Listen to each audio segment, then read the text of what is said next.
Boa noite, irmãos e irmãs.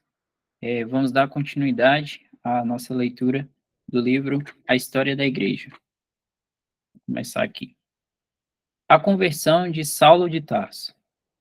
Nenhum evento no progresso da história da Igreja a afeta tão profundamente ou tão felizmente quanto a conversão de Saulo de Tarso. De principal dos pecadores, ele se tornou o principal dos santos.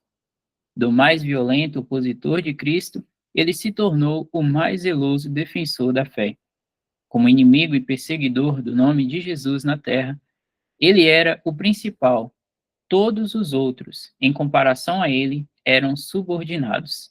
Atos 9 e 1 Timóteo 1.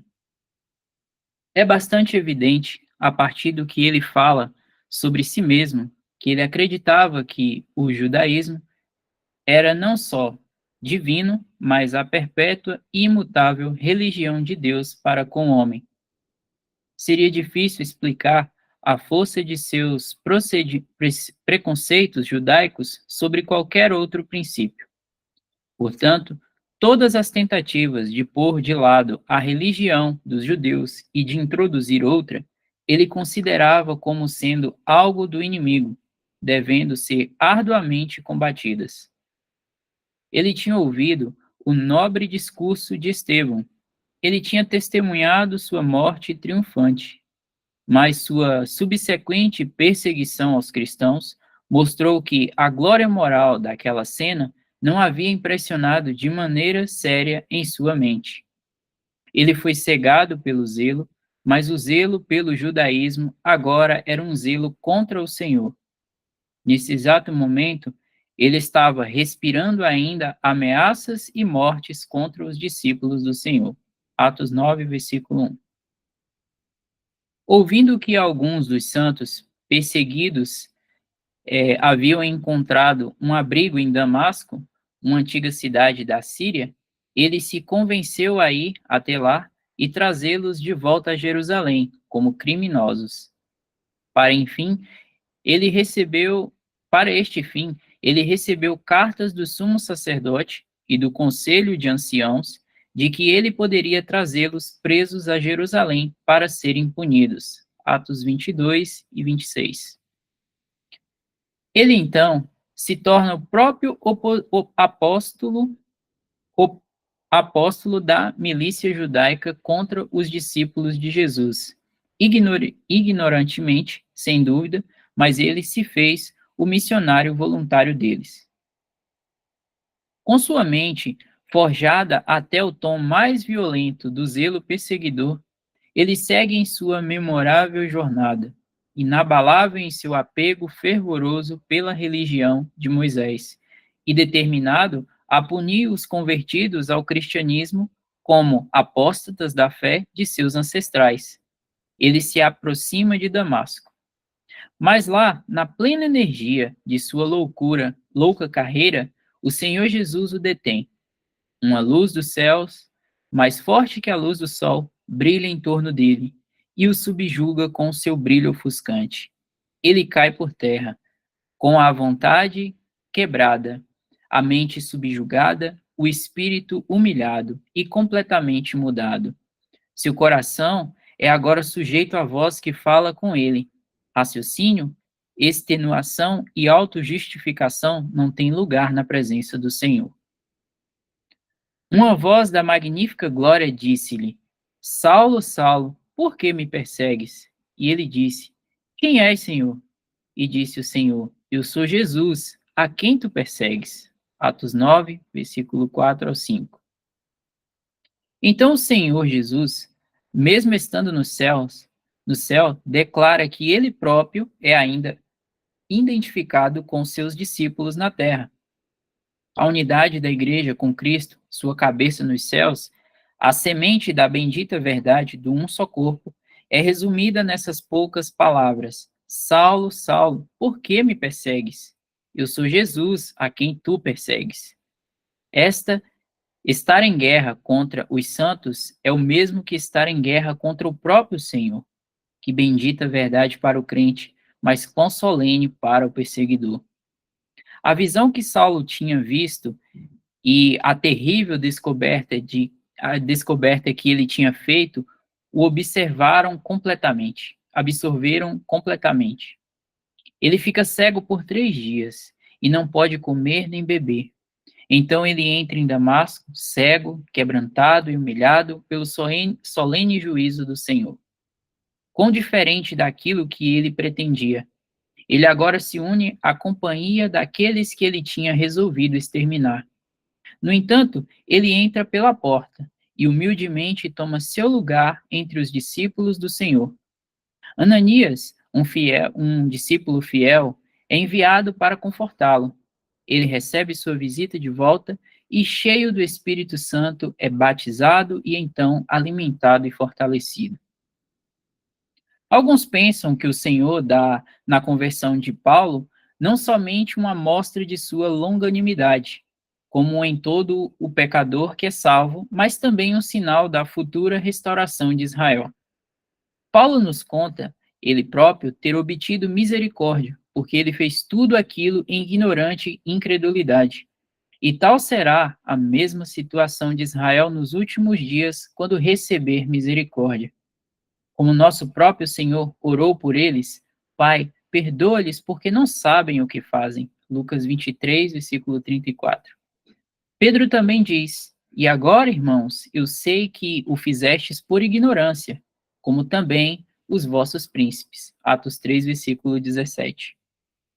Mas como o apostolado de Paulo difere em muitos aspectos do apostolado dos 12, será necessário observá-lo mais um pouco. A menos que essa diferença seja compreendida, o verdadeiro caráter da presente dispensação poderá não ser aprendida de maneira tão consistente. Algum irmão quer comentar esse trecho que eu li?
Eu vou dar continuidade aqui.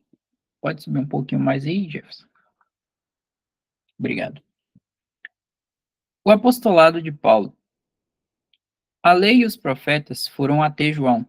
Após João, o próprio Senhor, em sua própria pessoa, oferece o reino a Israel, mas os seus não receberam. Eles crucificaram o príncipe da vida, mas Deus o ressuscitou dentre os mortos, fazendo-o sentar à sua direita nos lugares celestiais. Temos então os 12 apóstolos. Eles são dotados com o Espírito Santo e levam o testemunho da ressurreição de Cristo.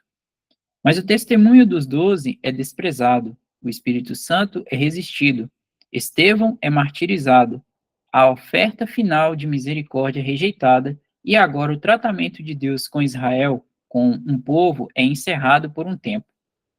As cenas de Siló são encerradas novamente.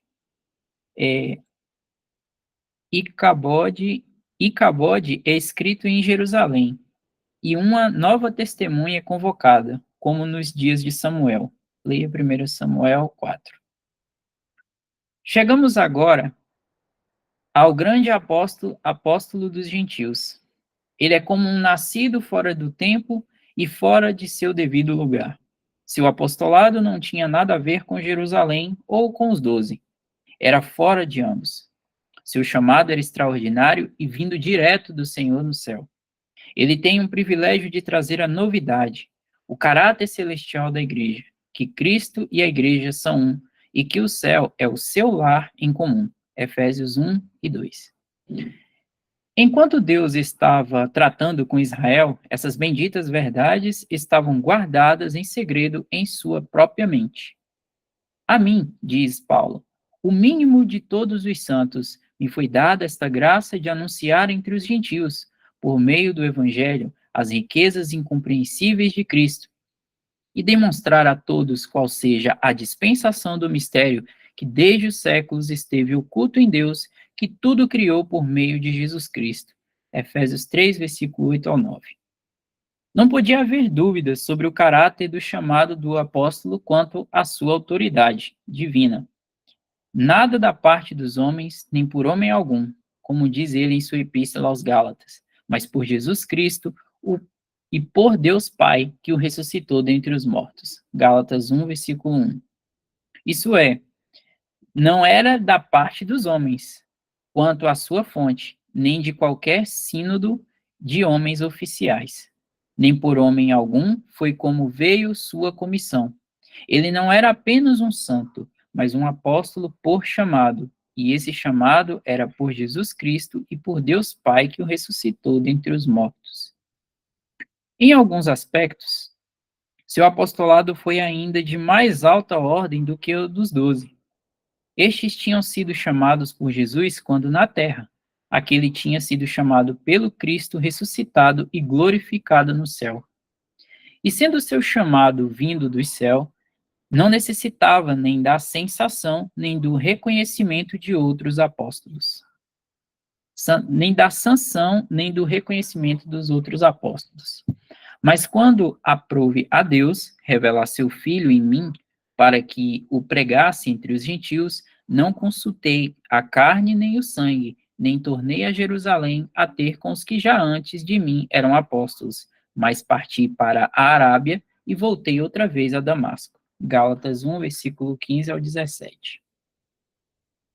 A forma como Saulo foi chamado para apóstolo é digna de nota especial, pois bate de frente com a raiz do orgulho judaico, e pode também ser vista como um golpe mortal à vã nação de sucessão apostólica. Os apóstolos a quem o Senhor tinha escolhido e nomeado quando estava na terra não eram nem a fonte nem o canal, de maneira alguma, da nomeação de Paulo. Eles não lançaram só ele, como fizeram no caso de Matias, em Atos 1. Ali eles estavam apenas em terreno judeu, o que pode explicar sua decisão por sorteio. Era um antigo costume em Israel descobrir a vontade divina por esses modos. Mas essas enfáticas palavras, Paulo, apóstolo, não da parte dos homens, nem por homem algum, mas por Jesus Cristo, excluem completamente a intervenção do homem sobre qualquer forma. A sucessão apostólica é descartada. Somos santos por chamado e servos por chamado, e tal chamado deve vir do céu. Paulo está diante de nós como um verdadeiro padrão para todos os pregadores do Evangelho e para todos os ministros da palavra. Nada pode ser mais simples que o terreno que ele toma como pregador, sendo o grande apóstolo que era. E temos, portanto, o mesmo espírito de fé, como está escrito. Cri, por isso falei. Nós cremos também, por isso também falamos. 2 Coríntios 4, versículo 13.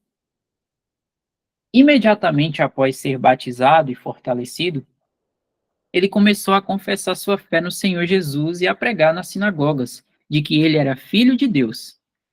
Isto é algo novo. Pedro pregava que ele tinha sido exaltado à destra de Deus, e tinha sido feito tanto o Senhor quanto Cristo. Mas Paulo prega uma doutrina mais elevada sobre sua glória pessoal, que ele é o Filho de Deus. Em Mateus 16, Cristo é revelado pelo Pai aos discípulos como Filho de Deus, do Deus vivo. Mas agora ele é revelado não apenas a Paulo, mas em Paulo. Aprove a Deus revelar seu Filho em mim. Gálatas 1, versículo 15 ao 16. Disse ele. Mas quem é suficiente para falar dos privilégios e bênçãos daqueles a quem o Filho de Deus é, pois, revelado? A dignidade e a segurança da igreja descansa sobre essa bendita verdade, e também sobre o evangelho da glória, que foi especialmente confiado a Paulo, e que ele chama de meu evangelho. Sobre o Filho, assim revelado, disse alguém docemente: paira tudo o que é peculiar ao chamado à glória da Igreja, suas santas prerrogativas, aceitação no amado, com perdão dos pecados por meio de seu sangue, entrada para os tesouros da sabedoria e do conhecimento, de modo a tornar conhecido a nós o mistério da vontade de Deus, herança futura nele e com ele, no qual todas as coisas no céu e nos céus e na terra serão congregadas. E o presente selo e penhor dessa herança, o Espírito Santo. Tal brilhante sequência de privilégios é escrita pelo apóstolo dessa maneira: bênçãos espirituais nos lugares celestiais. Efésios 1, versículo 3 ao 14. E assim são elas, bênçãos através do Espírito, fluindo e nos ligando a Ele, que é o Senhor nos céus. Mas a doutrina da Igreja, o mistério do amor, da graça e do privilégio, não tinha sido revelada até Paulo a ter declarado. O Senhor tinha falado dela quando ao efeito que teria a presença do Consolador, dizendo: naquele dia conhecereis que estou em meu Pai, e vós em mim, e eu em vós. João 14, versículo 20. E novamente, quando ele diz aos discípulos após a ressurreição: eu subo para meu Pai e vosso Pai, meu Deus e vosso Deus. João 20, versículo 17. Dessa sequência brilhante de bênção, Paulo foi especial e caracteristicamente o apóstolo. Devemos agora deixar um pouco de lado a história de Saulo e voltar a Pedro, que ocupa o campo até que Paulo comece seu ministério público em Atos 13. Vou dar uma pausa aqui se algum irmão quiser comentar.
Continuar. Você pode subir aí, Jefferson?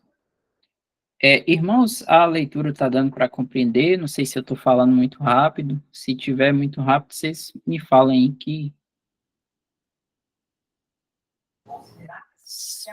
Um pouquinho rápido. Certo.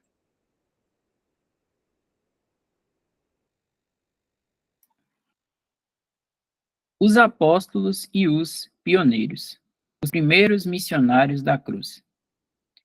Em vez de passar por cima dos capítulos restantes de Atos, achamos que pode ser mais interessante e igualmente instrutivo para nossos leitores considerá-los em conexão com a história dos apóstolos, especialmente com a história dos dois grandes apóstolos. O livro de Atos é quase inteiramente ocupado com os atos de Pedro e de Paulo, embora é claro sobre a direção do Espírito Santo. O primeiro com o grande apóstolo dos judeus e o segundo com o grande apóstolo dos gentios. Mas seria também de interesse abraçar a presente oportunidade para nosso bendito Senhor os 12 apóstolos. Peraí, deixa eu voltar aqui. Mas seria também de interesse abraçar a presente oportunidade para observar brevemente os primeiros companheiros e missionários pessoalmente escolhidos por nosso bendito Senhor, os 12 apóstolos. Mas antes de tentarmos um esboço dessas interessantes vidas, parece bem declarar qual objetivo temos em vista ao fazê-lo. Estamos saindo um pouco do curso que estávamos seguindo. Em nenhuma das publicações sobre a história da Igreja, que conhecemos a vida dos apóstolos, é apresentada de forma ordenada, e é estranho que os grandes fundadores da Igreja não achem seus lugares em sua história. Ao mesmo tempo, no que diz respeito aos apóstolos, temos que ter em mente que, além da narrativa sagrada, há bem pouco material sobre o qual possamos nos apoiar. O tradicional e bíblico, o certo e o incerto, são quase desamparadamente misturados nos escritos dos pais da Igreja. Cada raio de luz histórico distinto é de grande valor, mas não somente as escrituras que podem tomar por totalmente corretas, mas são somente as escrituras que podem tomar por totalmente corretas. Ainda assim, as poucas notas que temos ali espalhadas de alguns dos apóstolos, quando reunidas, podem dar ao leitor uma ideia da pessoa e individualidade de cada um. Outros também notamos, além dos apóstolos, aparecerão em conexão com eles, especialmente com Paulo. Assim, nossos leitores terão, de maneira conveniente, um breve resumo de quase todos os nobres pregadores, professores, confessores e mártires do Senhor Jesus, que são mencionados no Novo Testamento. Os 12 apóstolos. Eram eles Simão Pedro, André, Tiago e João, filho de Zebedeu, Filipe, Tomé, Bartolomeu, Mateus, Tiago, filho de Alfeu, Tadeu, Simão, o Zelote e Matias, que foi escolhido para substituir Judas Iscariotes. Veja Mateus 10, Lucas 6, Marcos 3 e Atos 1. Paulo também foi um apóstolo por chamado direto do Senhor, no sentido mais elevado, como já vimos. Havia outros que eram chamados de apóstolos, mas eram mais especificamente, apóstolos das igrejas.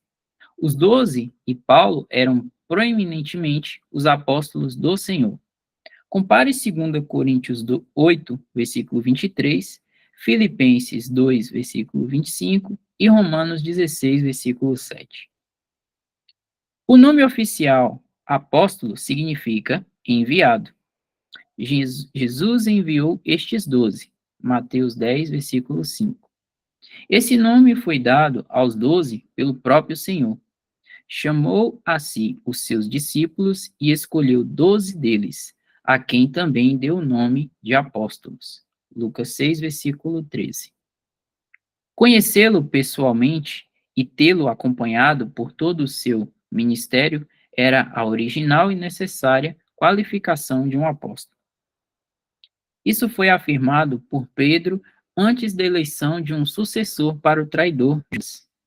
É necessário, pois, que, dos homens que conviveram conosco todo o tempo em que o Senhor Jesus entrou e saiu dentre nós, começando desde o batismo de João até o dia em que de entre nós foi recebido em cima, um deles se faça conosco testemunha da sua ressurreição. Atos 1, versículo 21 a 22. Por essa relação pessoal com o Senhor, eles foram particularmente indicados para serem as testemunhas de sua trajetória sobre a terra. Ele mesmo os descreve como os que têm permanecido comigo nas minhas tentações. Lucas 22, versículo 28. Acreditamos que o número 12 marca nitidamente sua relação com as 12 tribos de Israel. As fantasias dos pais cristãos proeminentes do início da história da igreja, quanto ao significado do número aqui escolhido, mostram quão pouco suas mentes eram governadas pelo contexto. Santo Agostinho acha que a menção de Nosso Senhor aos 4 cantos do mundo, aos quais os apóstolos foram chamados a pregar o evangelho, e que ao multiplicar por 3, como denotado a Trindade, resulta em 12. Ao não enxergar a distinção entre Israel e a Igreja, existe muita confusão por parte de tais escritores. Cremos que o número 12 nas Escrituras significa a completude administrativa no homem. Daí as 12 tribos, os 12 apóstolos e a promessa a estes, de que se sentariam em 12 tronos para julgar as 12 tribos de Israel. Mateus 19, versículo 28. Mas aqui nós temos mais claros possíveis o Senhor, mas aqui nos termos mais claros possíveis, o Senhor limita a missão dos 12 às ovelhas perdidas da casa de Israel. Não era nem mesmo para eles irem visitar os samaritanos, nem os gentios. A missão se restringia aos judeus. Jesus enviou estes 12 e lhes ordenou, dizendo: Não ireis pelo caminho dos gentios, nem entrareis em cidade de samaritanos, mas ide antes as ovelhas perdidas da casa de Israel. Mateus 10, versículos 5 ao 6. Certamente nada poderia ser mais claro. O chamado da igreja não é mencionado aqui. Isso aconteceu depois, quando um outro extraordinário apóstolo foi escolhido.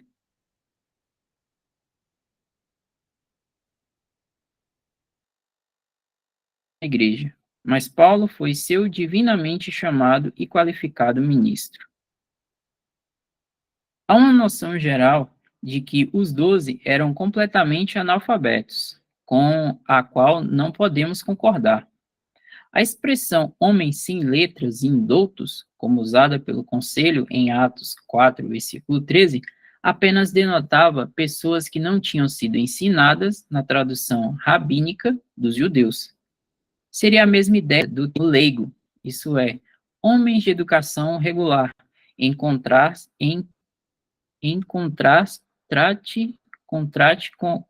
com aqueles que foram especialmente treinados na escola dos eruditos, ou homens que não participam de ordens sagradas.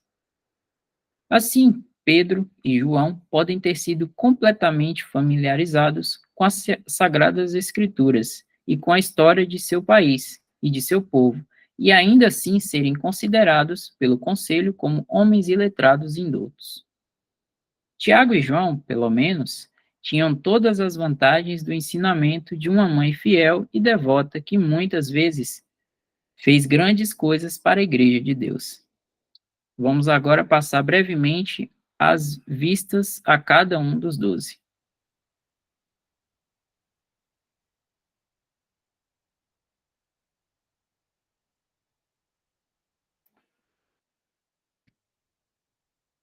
O apóstolo Pedro, parte 1. Vamos agora passar brevemente as vistas a cada um dos 12. O primeiro, em ordem, é o apóstolo Pedro. Não pode haver dúvida de que Pedro esteve em primeiro lugar entre os 12. O Senhor lhe deu tal posição.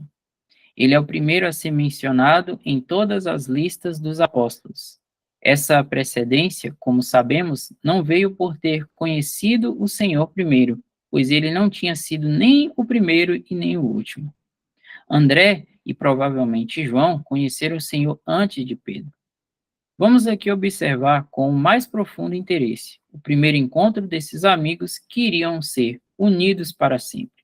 Leia João 1, versículo 29 ao 51. João Batista presta testemunho a Jesus como o Cordeiro de Deus que tiraria o pecado do mundo. 2 dos discípulos de João o deixam e seguem Jesus.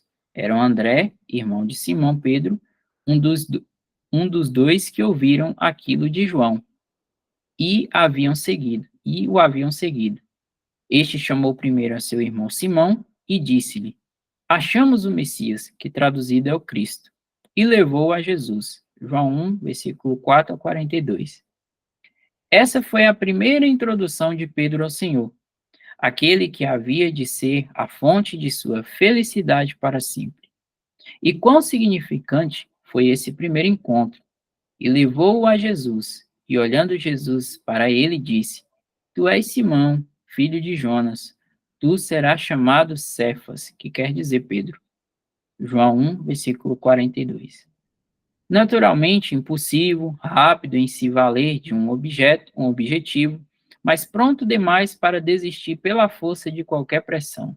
Ele tem, pela graça do Senhor, a firmeza que lhe foi dada, embora vez ou outra seu caráter natural aparece. A primeira coisa que leva Pedro à grande proeminência é sua nobre confissão de Cristo como Filho do Deus vivo, Mateus 16. O Senhor, então, o honrou com as chaves do reino dos céus e deu-lhe um lugar de proeminência entre seus irmãos. Mas essa parte da história de Pedro, somados a alguns dos primeiros capítulos de Atos, já consideramos anteriormente. Portanto, nos referiremos somente aos pontos que ainda não tocamos. Ainda não nos referimos ao quarto capítulo de Atos, embora estejamos dispostos a pensar que ali é apresentado o dia mais brilhante da história do apóstolo, enquanto o batismo de Cornélio apresenta o dia culminante de seu ministério. Como ali é constantemente demonstrado no grande apóstolo, uma mistura de força e fraqueza, de excelências e defeitos, é profundamente interessante que tracemos seu caminho através dos primeiros temporais que assolaram a recém-nascida igreja. Mas não devemos nos esquecer que o grande segredo da ousadia, sabedoria e poder dos apóstolos não vinham de seu caráter natural, mas sim da presença do Espírito Santo. Ele estava com eles e neles e trabalhando por eles. O Espírito Santo era a força do testemunho deles.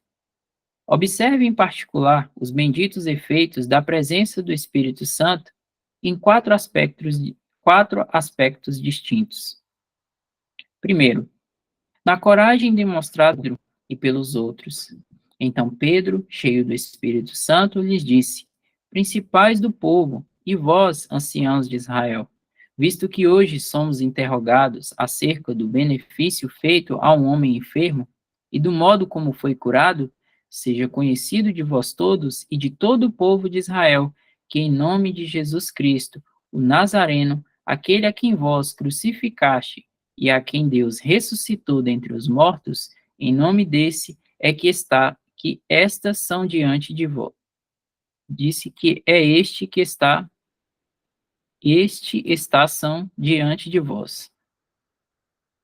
Ele é a pedra que foi rejeitada por vós, os edificadores, a qual foi posta por cabeça de esquina, e em nenhum outro há salvação, porque também debaixo do céu nenhum outro nome há, dado entre os homens pelo qual devam ser salvos. Atos 4, versículo 8 ao 12.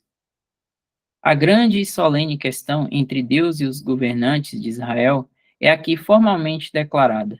Nada pode ser mais simples. O testemunho de Deus não está mais com os dirigentes do templo, mas com os apóstolos do exaltado Messias.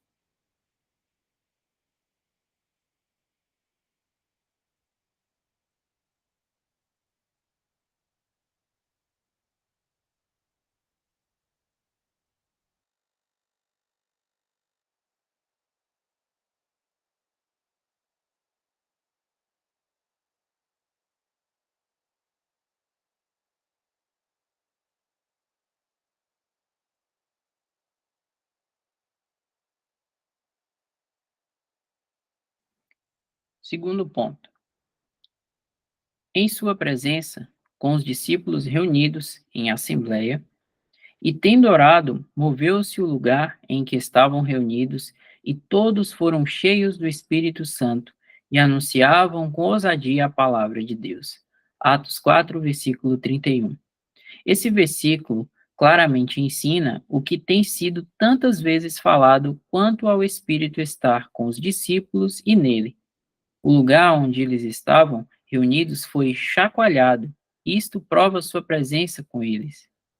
Mas eles também estavam cheios do Espírito Santo, tão cheios, cremos que naquele momento não havia espaço para a carne agir. Terceiro ponto. Em grande poder quanto ao serviço, e os apóstolos davam com grande poder testemunho da ressurreição do Senhor Jesus, e em todos eles haviam abundante graça. Atos 4:33. Prontidão e energia agora caracterizam os apóstolos.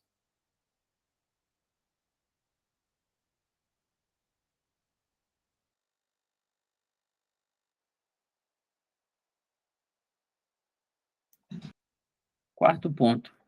Dedicação de todo o coração.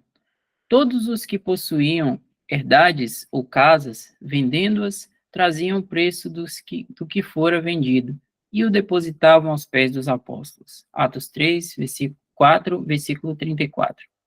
No capítulo 2, os ricos davam eles mesmos aos pobres, algo que dificilmente poderia ter sido feito sem atribuir importância ao doador.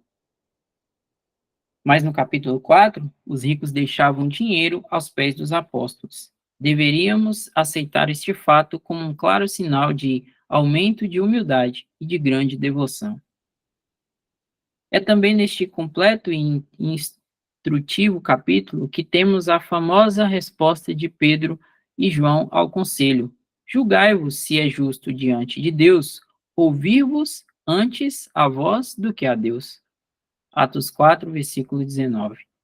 Daquele dia em diante, os verdadeiros confessores do nome de Jesus encontraram, nessas palavras, uma resposta adequada a seus inquisidores e opressores.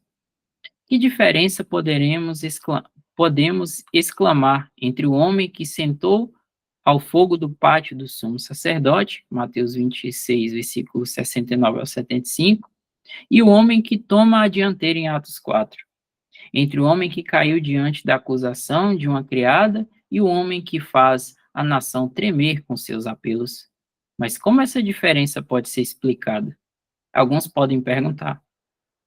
A explicação completa para isso é a presença e poder de um Espírito Santo não entristecido ou extinto. E a fraqueza, o poder, de muitos hoje em dia pode ser explicada pelo mesmo princípio. O Espírito de Deus é o único poder no cristão. Que possamos conhecer a bem-aventurança de viver, andar e trabalhar no poder salvador e santificador do Espírito Santo. E não entristeçais o Espírito Santo de Deus, no qual estáis selados para o dia da redenção. Efésios 4, versículo 30. Vou dar uma pausazinha para tomar água. Aí, se algum irmão quiser comentar, pode ficar à vontade.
Vou continuar aqui.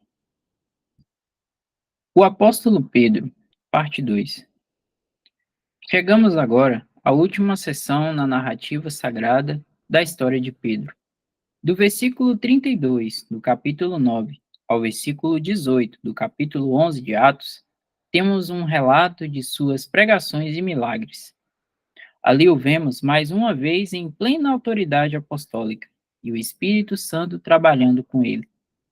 Sua missão nesse momento foi grandemente abençoada, tanto nas cidades de Israel quanto na Cesareia.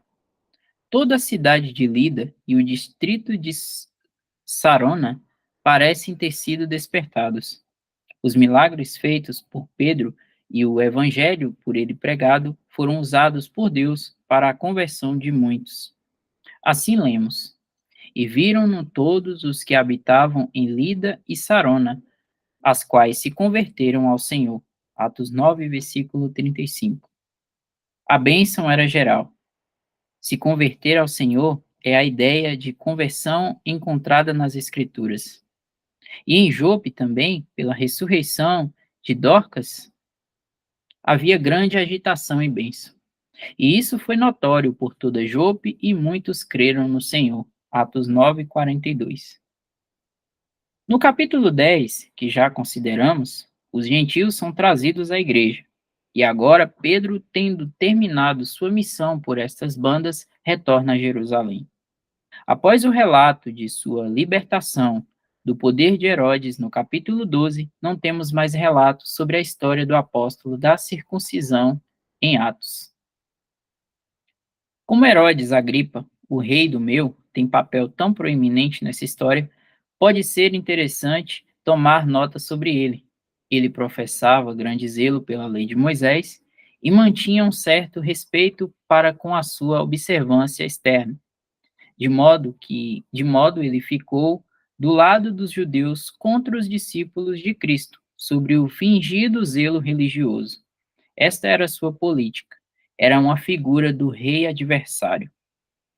Foi por volta de 44 depois de Cristo que Herodes buscou se insinuar com seus súditos judeus, perseguindo os inofensivos cristãos.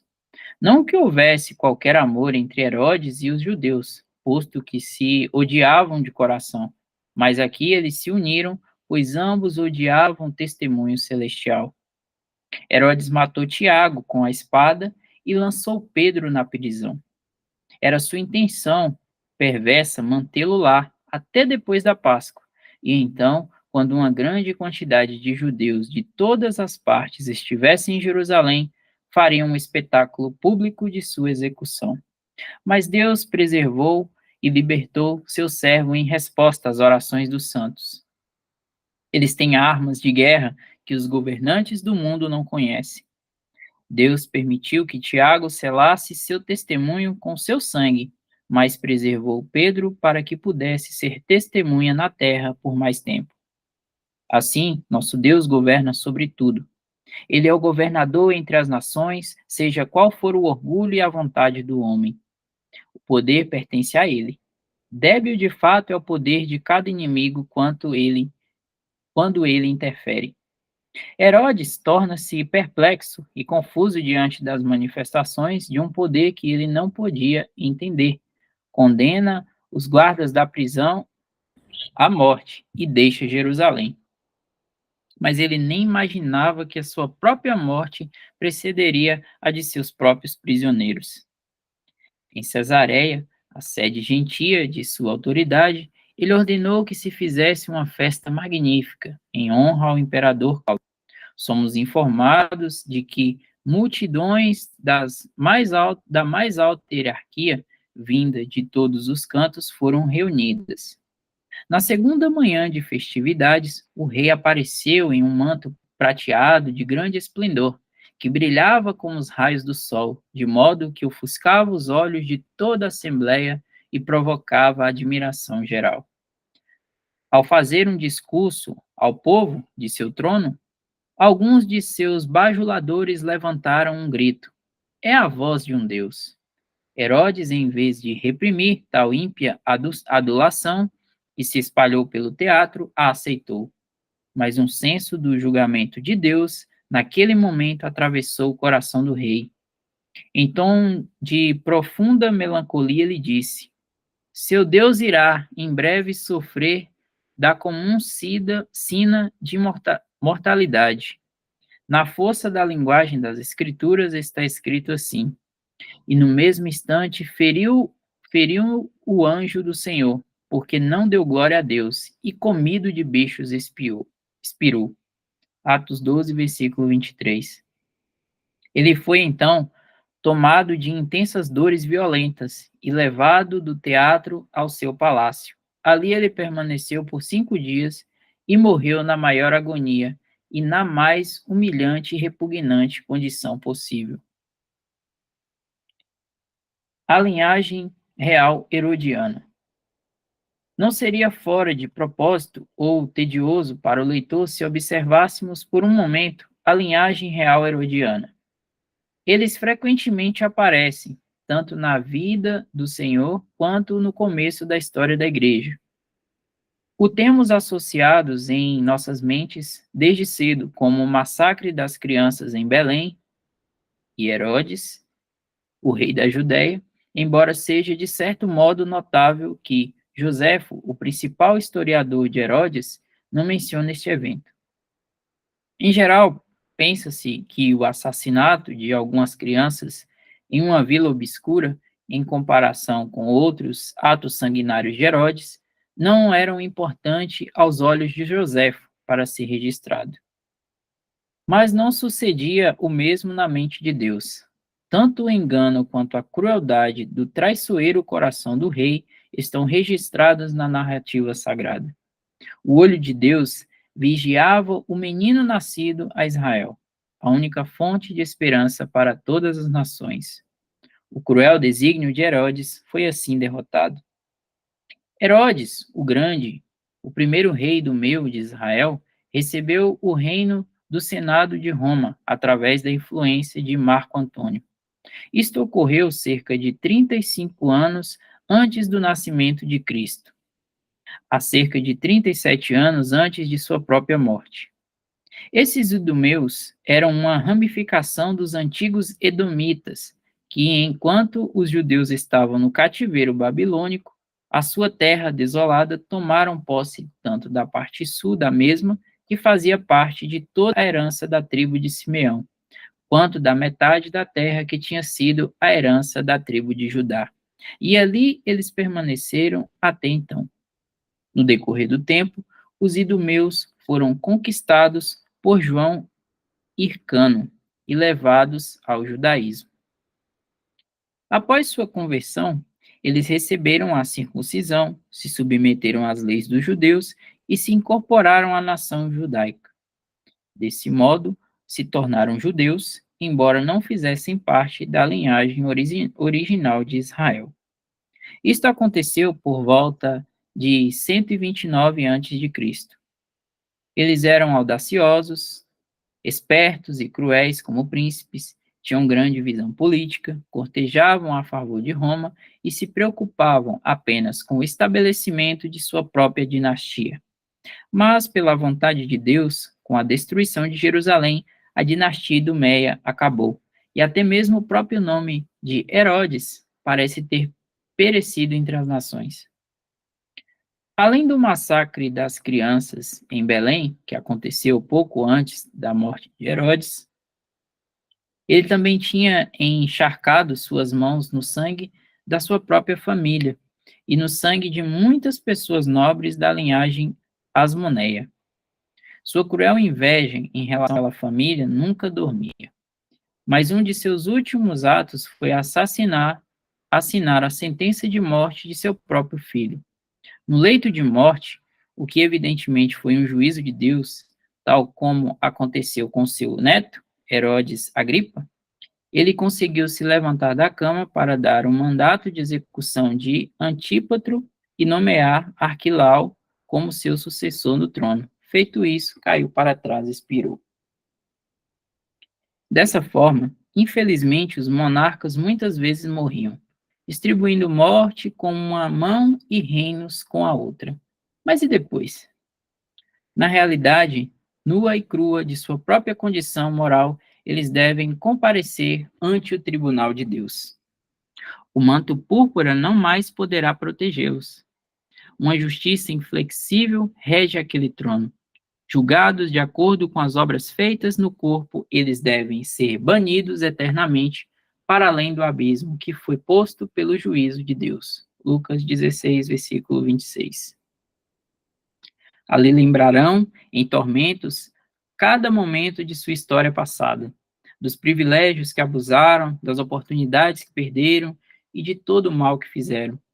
Que o Senhor possa salvar cada alma que olha para estas páginas do terrível peso dessas palavras. Lembrar, tormento, posto. Elas descrevem e caracterizam o futuro estado das almas impenitentes. Lucas 16. A seita dos Herodianos provavelmente era composta dos partidários de Herodes e tinha caráter principalmente político, tendo como principal objetivo a manutenção da independência nacional dos judeus em face do poder e ambição romanos.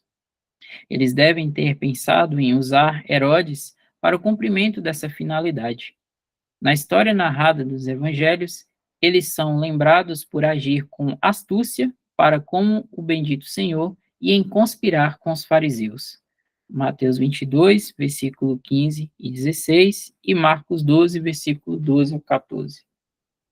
Vamos agora retornar à história de nossos apóstolos. Em Atos 15, após uma ausência de mais ou menos 5 anos, Pedro aparece novamente. No entanto, durante aquele tempo não sabemos nada sobre sua morada ou trabalho. Ele tem um papel ativo na Assembleia em Jerusalém e parece ter mantido seu antigo lugar entre os apóstolos e anciãos. Dou uma pausa aqui de novo.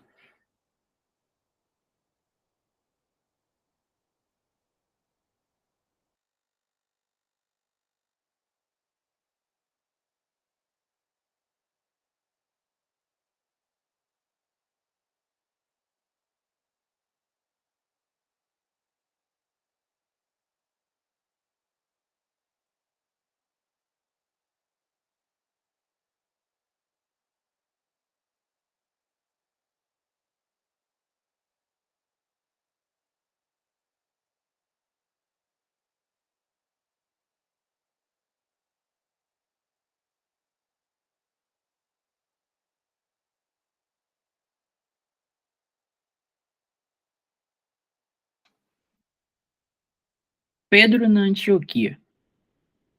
Pouco tempo depois, como aprendemos em Gálatas 2, Pedro faz uma visita a Antioquia. Mas apesar da decisão dos apóstolos e da igreja em Jerusalém, uma característica fraqueza de Pedro o trai em um ato de dissimulação. Uma coisa é resolver uma questão na teoria, e outra é realizá-la na prática. Pedro tinha realmente declarado na Assembleia que o evangelho que Paulo pregava, pela revelação dada a ele, não era nada menos do que uma bênção tanto para o judeu quanto para o gentio. E enquanto sozinho na Antioquia, ele agiu nesse princípio, andando na liberdade da verdade celestial e comendo com os gentios. Mas quando alguns cristãos judeus vieram da parte de Tiago, ele não mais se atreveu a usar de tal liberdade. Se foi retirando e se apartou deles, temendo os que eram da circuncisão. E outros judeus também dissimulavam com ele, de maneira que até Barnabé se deixou levar pela sua dissimulação. 2, versículo 12 ao 13. Que coisa mais pobre que é o homem! Exclamou alguém. Somos fracos em relação à nossa importância diante dos homens. Quando não somos nada, podemos fazer tudo, desde que esteja de acordo com a aceitação dos outros. Paulo, enérgico e fiel pela graça, permanece sozinho de pé e repreende Pedro diante de todos. A partir de então, no ano 49 ou 50 depois de Cristo, seu nome não aparece novamente no livro de Atos dos Apóstolos. E não temos certeza da esfera de seu trabalho. No entanto, ele se dirige aos cristãos hebreus em sua primeira carta da seguinte maneira: Pedro, apóstolo de Jesus Cristo, aos estrangeiros dispersos no Ponto, Galácia, Capadócia, Ásia e Bitínia. Disso podemos concluir que ele trabalhou nesses países. Sua segunda epístola data de muito tempo depois e deve ter sido escrita pouco tempo antes de sua morte.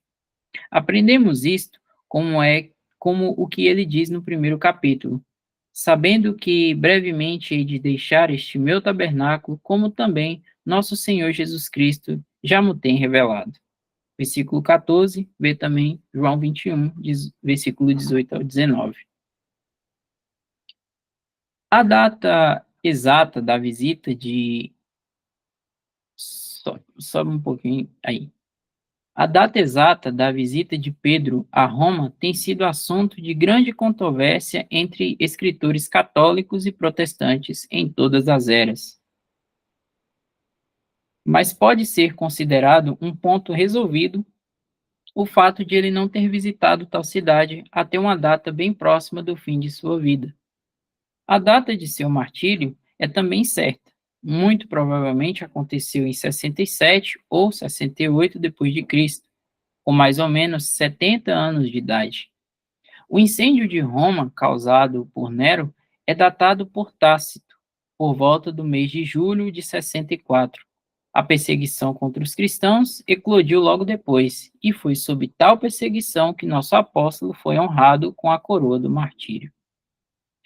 Ele foi sentenciado à crucificação, sendo essa mais severa e vergonhosa morte. Mas quando ele olhou para a cruz, ele suplicou aos oficiais romanos para não ser crucificado de modo usual, mas que preferia sofrer de cabeça para baixo, afirmando que ele não era digno de sofrer na mesma posição de seu bendito Senhor e Mestre. Tendo seu pedido concedido, ele foi crucificado de cabeça para baixo. Seja isso um fato ou uma mera lenda, está em conformidade com o temperamento fervente e a profunda humildade do grande apóstolo.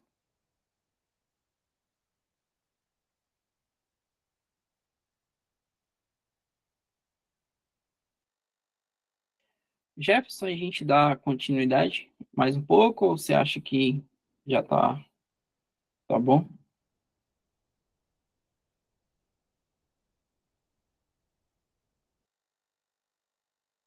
Perguntar também aos irmãos, mas eu também pensei nisso, irmão. Como nós concluímos aqui o apóstolo Pedro, né? Então, na próxima semana, a gente inicia aqui do apóstolo André, que no caso seria o segundo apóstolo, né? Sim.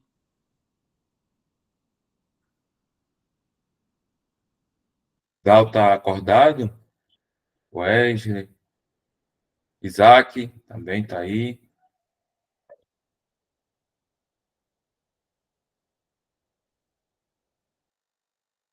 Ei, Jefferson, acho que dá o caiu no computador, viu? Tá todo mundo dormindo.